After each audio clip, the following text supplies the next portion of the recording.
যশোর জেলা প্রশাসন কর্তৃক আয়োজিত তারুণ্যের ভাবনা আগামীর বাংলাদেশের এখানে একটি প্রোগ্রাম করা হচ্ছে, অথচ এখানে তারুণ্যদেরকে কোনো মূল্যায়ন করা হয়নি।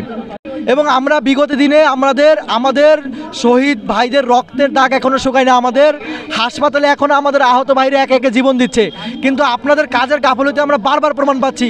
আমরা দেখেছি আপনারা অর্থ সমানের কাজে ছাত্রলীগদের পুনরুদ্ধার করছেন, চৌগাছা নির্বাচন কমিশনের কাজে ভোটার তালিকা হালনাগাদে আপনারা সেই ছাত্রলীগদেরকে প্রশ্রয় দিচ্ছেন। এটা কেন? আর আজকে তারুণ্যের ভাবনা আপনারা আগামী বাংলাদেশ গড়বেন, অথচ তারুণ্যদের কোনো মতামত কেন নিচ্ছেন না? তাই আমরা এই বাংলার ছাত্র সমাজ আজকের এই তারুণ্যের ভাবনা আগামীর প্রোগ্রাম যশোর জেলা প্রশাসনের প্রোগ্রাম বয়কট করেছি। আমি আমাদের সংস্কারের আশায় আমরা পড়ে আছি আর কি।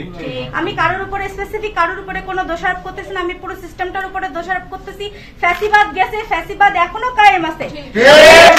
আমাদের একটাই কথা, মূল্যায়ন দিতে শিখতে হবে। শেখ হাসিনা মূল্যায়ন দিতে পারেনি বলে তার আজকের এই পরিণতি। আমি চাই না, আমরা চাই না যে বাংলাদেশের এই সিস্টেমই চলুক এবং এই পন্থায় বাংলাদেশ আগাক এবং বাংলাদেশের ওই ৭১-এর অভ্যুত্থান শেষ,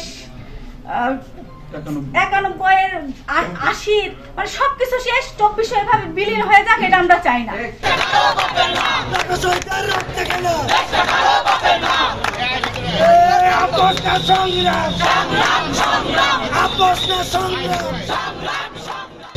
আমার হাজারো লাখো শহীদের ভাইয়ের রক্তের বিনিময়ে আমাদের এই বাংলাদেশ, আমরা আমাদের এই ভাইদের রক্ত, এই পরের রক্ত কোনোভাবে বৃথা যেতে দিতে পারি না।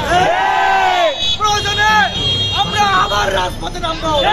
অসীম সাহসী ও অন্যায় সাথে আপোষ না করে সেই অসীম সাহস নিয়ে তারা আজ বন্দুকের সামনে বুক পেতে দিতে ভয় করেনি, তারা আপোষ করেনি অন্যায়ের সাথে।